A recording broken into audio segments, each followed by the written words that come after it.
Hello, this is Carol. I'm traveling down the road on this dismal day. I swear it looks like it's going to rain. But in the meantime, I do want to say something. We had a murder-suicide here, and domestic violence was involved.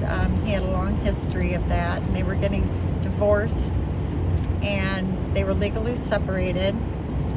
He called her to swap vehicles so she could have the Jeep and he could have something else.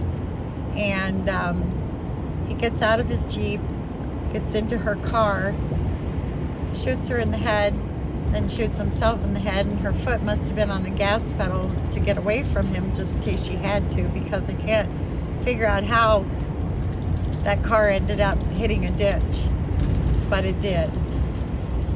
When things get to that point, you know, if you're divorcing someone for domestic violence, just remember their psychological issues haven't been resolved. In fact, if anything, it'll escalate the violence that could happen to you or to someone you know. And I know there are people out there that have great lives, great marriages, great relationships, and then you'll say, well, why didn't she leave? Or why did she do that?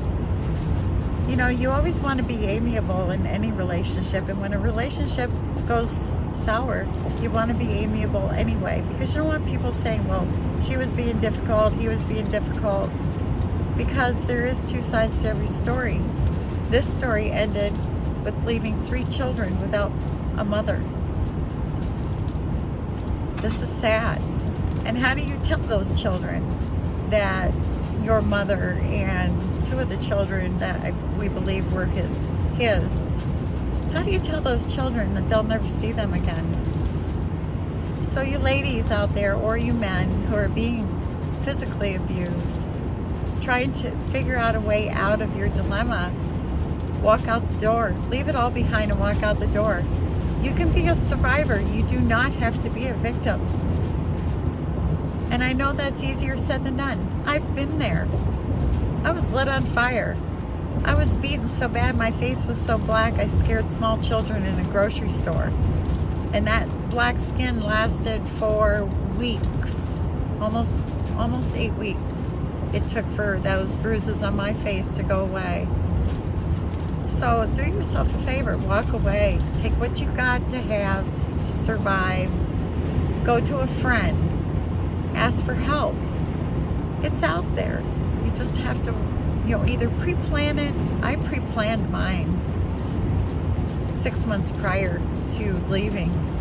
Made sure that everything was in place when I left. So it can be done.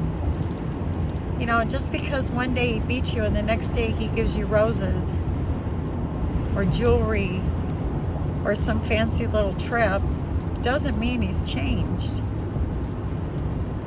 Those that abuse, they don't change. There's a problem in their mind, and whether it be trust issues or fidelity, people that accuse others of cheating are usually the ones that are doing the cheating. They can't trust themselves, so therefore they're going to put the blame somewhere else. Identify your situation and realize that it's not healthy for your children. They're the ones that suffer the most. Believe it or not, when they see their parents fighting or beating, someone getting beat up in front of them, they don't want to see that. Not to mention the fact, most often the abuser is even tough on the kids. I mean, there's always that potential risk of your kids being harmed. So think about your situation. If you need help, go find someone to help you. There is programs out there to help you. In the meantime, the threats and everything else that carries you through day-to-day living, turn them off. Build a stronger mind. Because you know what? It's a long road, but that road can be ended really super fast. Have a great day, everybody.